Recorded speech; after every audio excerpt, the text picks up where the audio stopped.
E aí galera, sejam bem-vindos a mais uma aula de mineralogia. Eu sou o professor Robson e essa é a videoaula de número 3.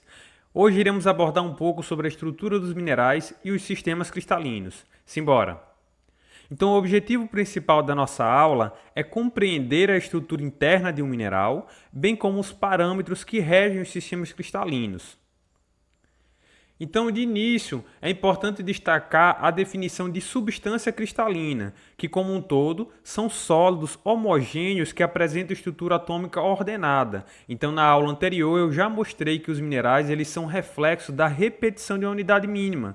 Então, aqui na imagem, nós temos um cristal de quartzo, onde consegue-se definir faces planas, bem definidas, terminando em pirâmides. E aqui embaixo nós temos a composição química do quartzo. Então nós teremos um átomo de silício aqui em vermelho ligado a 4 átomos de oxigênio, como eu tinha falado daquela questão dos tetraedros de sílica.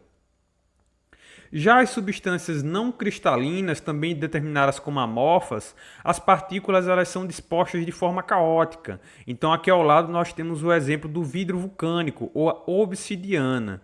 Então, aqui embaixo já tem um exemplo de como essas moléculas estão ligadas. Então, percebam que, ao contrário do nosso quartzo, ele possui células que têm tamanhos diferenciados, às vezes menor, às vezes maior, e fica de uma forma caótica. Mas por que isso acontece, Robson? Então, são condições de formações diferenciadas. Então, por exemplo, no quartzo, com a estrutura organizada, ele tem condições específicas de formação, tempo, pressão, temperatura. Então é normal que os elementos eles tenham mais tempo para se organizar da forma que tem que ser. Enquanto que na obsidiana, que é o vidro vulcânico, normalmente há uma mudança brusca das condições do ambiente. Então, no nosso caso do vidro vulcânico, quando você tem a lava sendo expelida do vulcão, há um contraste gigante de temperatura. Ele estava a altas temperaturas e se encontra a baixas temperaturas e precisa cristalizar. Dessa maneira, os átomos eles não têm como se organizar e vão ocupando simplesmente o espaço.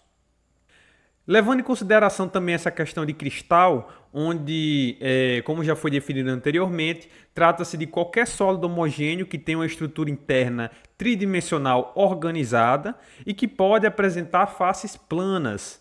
Então, levando em consideração a definição de cristal, a gente pode definir as substâncias minerais em 3 grandes grupos. Os grupos dos euédricos, que são aqueles que possuem todas as faces bem definidas, arestas. Aqui nós temos drusas de quartzo. Nós temos os subédricos, que é uma das principais formas encontradas na natureza, onde você vai ter um misto, né, tanto de faces planas quanto faces irregulares. E você também tem materiais anédricos, que são aqueles que não possuem nenhuma face plana e lisa. Mas não significa que ele não é uma substância cristalina, já que, como eu falei, todo mineral ele possui uma estrutura interna tridimensional organizada, porém não veio a expressar essa face na sua porção externa, ok? Então, desde os primórdios, o ser humano ele sempre foi curioso com essas formas que os minerais eles obtêm. Então, aqui nessa primeira imagem, nós temos uma pirita com o formato de um cubo perfeito, a turmalina com esse formato mais prismático, o diamante com esse formato octaédrico bipiramidal, a magnetita também, um romboedro de calcita. Então, se perguntava por que os minerais eles possuem essa forma tão específicas. Será que é alguém que vai lá e lapida? Não, ele já ocorre na natureza desse formato. Então alguma coisa acontecia a nível atômico para que ele se repetisse e viesse a adquirir esse formato em condições ideais. Então, lá por volta de 1700 e alguma coisa, o mineralogista René Hauy, ele acidentalmente, estudando o cristal de calcita, deixou cair ao chão. E quando caiu, ele percebeu que havia uma repetição daquela unidade maior. Então, o cristal romboédrico ele se fragmentou em pequenos cristais romboédricos. Então, surgiu a ideia que possivelmente essa partição era por causa de uma estrutura interna mínima, organizada. E isso deu pano para manga para a discussão de vários cientistas no futuro. Atualmente, a gente tem um aparato chamado difração de raio-x, que é relativamente recente, onde nessa técnica é emitido raio-x através de uma tela de chumbo e ela atinge o mineral. E quando ela atinge esse mineral, por ser formado por partículas organizadas, esse raio-x ele é difratado. E essa difração ela é captada pelo equipamento. Então é como se cada mineral ele tivesse a sua radiografia específica. Então isso aí a gente chama de difração de raio-x. Então todo mineral ele vai ter uma organização interna específica daquela espécie e vai ter consequentemente uma difração de raio-x diferenciada. Então é uma ferramenta extremamente poderosa na identificação dos minerais. Passando, a gente entra no termo estrutura cristalina. Então, como eu já falei, vários cientistas já tinham apontado para essa estrutura interna organizada, porém, de uma forma geral, o que vem a ser isso? Estrutura cristalina é a característica de cada mineral, sendo única para cada espécie. Então você tem ali a organização dos átomos através das suas ligações químicas e ele vai formar uma espécie de cadeias, né? Então aqui embaixo podemos perceber duas substâncias minerais que são compostas pelo mesmo elemento químico. Porém, devido às condições diferenciadas, as suas ligações elas foram moldadas de forma diferente. Então no primeiro caso nós temos o diamante, que é constituído basicamente por ligações covalentes em carbono. E nós temos aqui a grafita, que também temos ligações covalentes, porém é como se fossem folhas ligadas por ligações fracas, que a gente chama de ligação de Van der Waals, certo? Então percebam que as duas estruturas elas são totalmente diferentes e específicas para cada um dos minerais. Então, diante disso, os indivíduos de uma mesma espécie, eles sempre vão apresentar a mesma estrutura básica. Então, aquilo que eu falei para vocês na aula anterior. Então, os elementos químicos, eles vão ser característicos daquela espécie mineral. Então, eles vão se ligar em condições ideais, naquela proporção, naquele ângulo. Então, ele vai ter sempre aquela mesma assinatura na difração de raio-x, como se fosse uma impressão digital. Então, por exemplo, se eu estou analisando aqui uma halita, é de se esperar que uma outra halita de outra parte do mundo, ele também tenha a mesma organização interna, apesar que pode conter alguma interferência ou então alguma impureza, ok? Mas a estrutura mínima, ela é mantida. Depois de falar um pouco sobre a estrutura, a gente entra no outro termo chamado célula unitária. O que seria célula unitária? Então perceba aqui que você tem a organização de uma halita, repetindo, né, como é um mineral com uma organização bem simples, basicamente constituída por átomos de cloro e átomos de sódio. Então você tem o que? Célula unitária é a menor unidade da matéria que apresenta as características químicas e propriedades físicas da espécie mineral em questão. Aqui no caso está destacado em amarelo a nossa célula unitária mínima. Então esse cubo aqui representa a unidade mínima onde você vai identificar todas essas propriedades. E para cada mineral você tem uma célula unitária diferenciada. E o que controla isso? O tamanho da célula unitária depende dos átomos e das condições de formação. Então os elementos eles vão ditar, junto com as condições de formação de pressão e temperatura, o tamanho da sua célula unitária e, consequentemente, fazer as suas substituições. Então aqui nós temos diversas células unitárias de alguns minerais, como por exemplo a fluorita, o rutilo, a perovskita e etc. Depois entramos no termo chamado retículo cristalino, que vai ser o arranjo tridimensional interno dos cristais. Então percebam que a célula unitária é uma partícula mínima, enquanto que o retículo é o arranjo tridimensional interno dos cristais. Então você tem uma repetição de várias células unitárias. Aqui está representadas as três principais tipos de ligações e alguns retículos cristalinos dessas substâncias. Então, por exemplo, nós temos a ligação covalente, que eu já falei para vocês, onde há compartilhamento de elétrons. Então, um grande exemplo é o nosso amigo diamante, onde nós temos os átomos de carbono compartilhando os seus elétrons para atingir a estabilidade. Então, veja que você tem um retículo cristalino específico. Aqui em cima nós temos a nossa amiga halita, que é composta basicamente de cátions de sódio e ânions de cloro. Então essas ligações têm aquela célula unitária mínima e vão se organizar nesse formato mais cúbico. E aqui embaixo nós temos as ligações metálicas. Então percebam que em verde nós temos os nossos íons e em preto nós temos os elétrons livres. Como eu falei para vocês, as substâncias metálicas eles têm essa particularidade que um mesmo elétron ele estabiliza vários íons, certo? Por isso que tem aquela propriedade de condutividade elétrica. E o empacotamento é totalmente diferente, ok? Então aqui nós temos um exemplo de uma pilha de laranja de um feirante. Então perceba que ela foi organizada de tal maneira, ocupando os espaços disponíveis, que expressou faces planas e arestas. Então você consegue ver aqui um formato geométrico que pode ser uma pirâmide. Essa pirâmide tem faces ou lados e tem arestas, certo? O mesmo acontece com os nossos minerais. Então você tem lá os nossos átomos que se unem para formar as nossas moléculas. Consequentemente, essas moléculas elas vão formar células unitárias com as propriedades mínimas do mineral e a repetição dessa célula unitária vai formar o empilhamento desse nosso mineral e, consequentemente, você vai ter expressão através de um cristal bem formado. Aqui temos novamente o nosso cristal de quartzo. E aqui são outros exemplos de outra organização de elementos químicos e a sua forma externa. Então, por exemplo, nós temos aqui a galena, que vai ser composta basicamente de chumbo e enxofre. O chumbo aqui em cinza e o enxofre em amarelo. Então, veja que o empacotamento dessa unidade mínima, juntamente com o retículo cristalino, ele tem um formato cúbico. Então, em condições ideais, como o mineral é uma repetição dessa unidade mínima, é de se esperar que o mineral ele exiba esse comportamento mais cúbico. A mesma coisa acontece com a pirita, onde você vai ter essas bolinhas em cinza claro, o enxofre, e as bolinhas em cinza escuro, o ferro, que também se organiza em formato cúbico. Aqui nós já temos os silicatos, onde eles vão se organizar em formato tridimensional, como se fosse um hexágono. Então você tem o que? Os tetraedros de sílica, que eu falei para vocês, o silício ligado a 4 oxigênio, eles se organizam de tal maneira que é como se fizesse um hexágono. Então a repetição desses materiais vão gerar o nosso quartzo.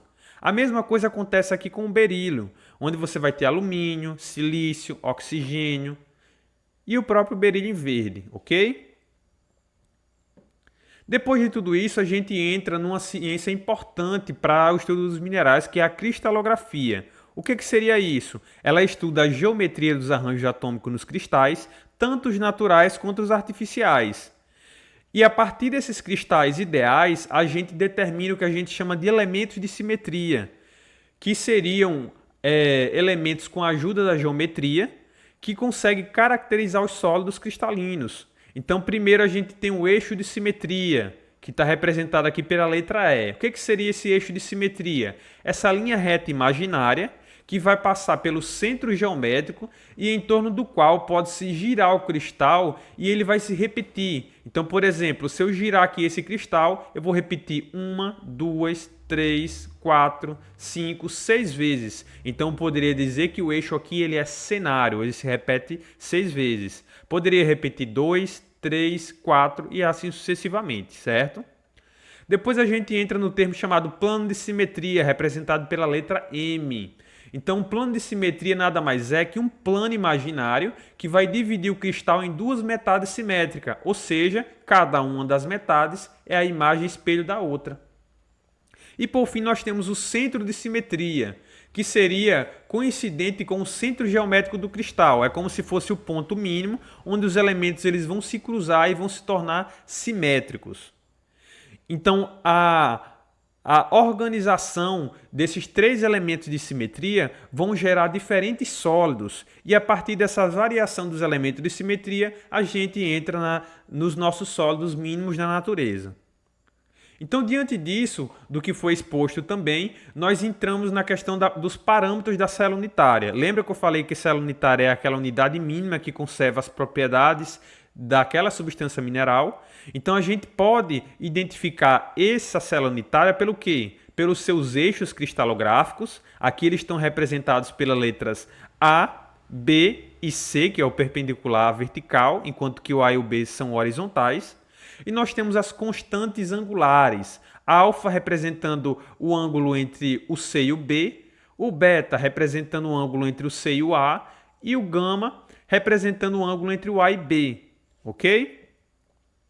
E de acordo com essas variações dos elementos de simetria, como eu falei, geram-se 14 redes de Bravais. É como se fosse uma organização possível para esses elementos de simetria.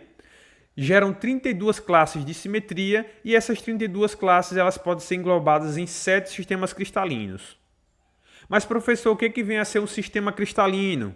Então, o sistema cristalino corresponde ao conjunto de cristais cujo eixo cristalográfico são iguais nas suas dimensões relativas, apresentando relações angulares gerais constantes. Espera aí, professor, não compreendi. Então, lembra que eu falei sobre a célula unitária? E essa célula unitária ela é caracterizada pelos eixos e pelos seus ângulos. Então, aquelas mesmas substâncias cristalinas que possuem as mesmas expressões de eixo e de ângulo, eles podem ser englobados no mesmo sistema cristalino. E de uma forma como um todo, nós temos 7 sistemas cristalinos. O sistema cúbico, que também pode ser chamado de isométrico, o sistema tetragonal, o sistema hexagonal, trigonal, ortorrômico, monoclínico e triclínico. Veja que tem uma seta aqui para cima dizendo que a simetria aumenta do número 7 para 1. Significa o quê? Lembra que eu falei que simetria está envolvendo todos aqueles elementos que eu já falei, como por exemplo plano de simetria, eixo de simetria. Então, se você tem um sólido totalmente irregular, é de se esperar que a simetria dele seja bem deficiente. Você não possua tantas repetições quanto você teria num sistema cúbico, por exemplo, certo? E sempre lembre daqui da nossa representação dos parâmetros, tanto dos eixos quanto as constantes angulares. Agora a gente entra em cada um dos sistemas cristalinos. Temos o sistema cúbico, onde ele vai ser caracterizado por ter 3 eixos de mesma proporção. E entre esses 3 eixos nós teremos ângulos de 90 graus. Todos também são ângulos iguais, certo? Então aqui ao lado nós temos alguns exemplares que se cristalizam nesse sistema cúbico. Então, ao todo, cerca de 7,8% das espécies minerais se cristalizam no sistema cúbico. Então, percebam aqui a pirita, a galena, a magnetita, que é uma variação do cúbico, a fluorita, a halita e outra variação da pirita aqui, ok? O segundo sistema cristalino seria o tetragonal. Então, aqui nós temos a representação dos seus parâmetros. E que vai ter o quê? Nós temos os eixos cristalográficos A e B, que são os horizontais, que eles vão ser iguais, por isso que eles estão representados aqui pela mesma letra, A1 e A2. E nós temos o eixo perpendicular C diferente, ele é um pouco maior. Além disso, percebam que os ângulos eles também são mantidos em 90 graus, entre todos os eixos, ok? E as principais espécies de minerais estão representadas aqui na imagem lateral, como por exemplo o zircão, o rutilo, a cassiterita. Cerca de 6,4% das espécies minerais se cristalizam nesse sistema. O próximo sistema cristalino seria o sistema hexagonal, certo, pessoal? Aqui em cima está errado, não é tetragonal, é hexagonal. Então, nesse sistema cristalino hexagonal, você vai ter agora, ao invés de 2 eixos horizontais, você vai ter 3 eixos horizontais. Então, por isso que eles estão representados aqui por A1, A2 e A3. E esses 3 eixos horizontais, eles possuem entre si ângulos de cerca de 120 graus, ok? E voltando para a questão dos eixos cristalográficos, o C ele vai ser o eixo maior, por isso que ele vai ser diferenciado, e entre ele e os demais eixos horizontais nós temos cerca de 90 graus de eixo nas constantes angulares. E de uma forma como um todo, 7% das espécies minerais se cristalizam nesse sistema. Aqui ao lado nós temos alguns exemplares do sistema hexagonal. Então nós temos, por exemplo, aqui a água marinha, veja que tem esse formato clássico de hexágono, e nós temos aqui também uma apatita terminando em uma forma piramidal.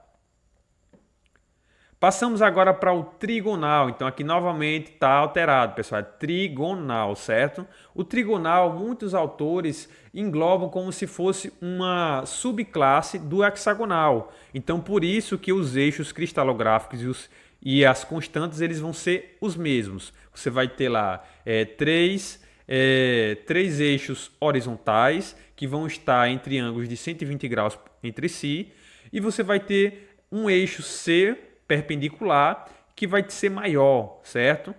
E a única diferença do trigonal para o hexagonal é que quando você gira um cristal de um hexágono, você consegue ver uma repetição de 6. Enquanto que no trigonal, como o próprio nome diz, de triângulo, você só consegue ter uma repetição de 3 lados, ok? E como todo, nós temos cerca de 10,1% das espécimes minerais cristalizando nesse sistema. Então aqui nós temos o córido, que consegue ver perfeitamente isso que eu acabei de falar, né? Esse eixo ternário, onde você tem um lado, dois lados e três lados que vão se repetir. Assim como a turmalina frisita também, que tem esse aspecto trigonal. Depois a gente chega no ortorrômbico. O que seria o ortorrômbico? Então os três eixos eles vão ser diferentes, todos vão ter comprimentos diferenciados. E os ângulos eles vão ser todos retos, né? A alfa, beta e gama vão ser 90 graus. Eu costumo comparar como se fosse uma caixa de fósforo. Então aqui ao lado nós temos alguns exemplares que se cristalizam no sistema ortorrômbico, como por exemplo o topázio, o crisoberilo e a zoisita, que corresponde a cerca de 28,6% das espécimes minerais. Então veja aqui, ó, como eu falei, o topázio está parecendo uma caixinha de fósforo, né? Você vai ter uma altura, uma lateral e a outra aqui em profundidade, ok? E aí a gente vai diminuindo a questão da simetria que eu falei para vocês. Nós entramos agora no sistema monoclínico. Nesse sistema, todos os três eixos eles são diferenciados entre si, porém o alfa e o beta eles correspondem a 90 graus, certo? Enquanto que o nosso amigo gama, que é a variação ali, ela corresponde a um ângulo diferente de 90 graus. E por isso que ele vai ter esse aspecto como se fosse um pouco entortado, porém vai ter dois ângulos retos, certo? E corresponde a cerca de 30,8% das espécimes minerais. E por fim, a gente tem o sistema triclínico, pessoal. Aqui também está errado em cima, certo? É triclínico. Então no triclínico você tem os três eixos que também são diferentes. E mais uma coisa ajustada aqui, pessoal, é que todos os ângulos são diferentes também, certo? E cerca de 9% das espécimes minerais se cristalizam nesse sistema cristalino. E creio que foi isso, pessoal. Eu espero que vocês tenham compreendido um pouco sobre a estrutura interna organizada dos minerais e a importância de se compreender essa organização desses elementos, porque aí a gente pode predizer uma série de propriedades e também saber como trabalhar com essa substância. No mais, não deixem de praticar e realizar as atividades. Valeu!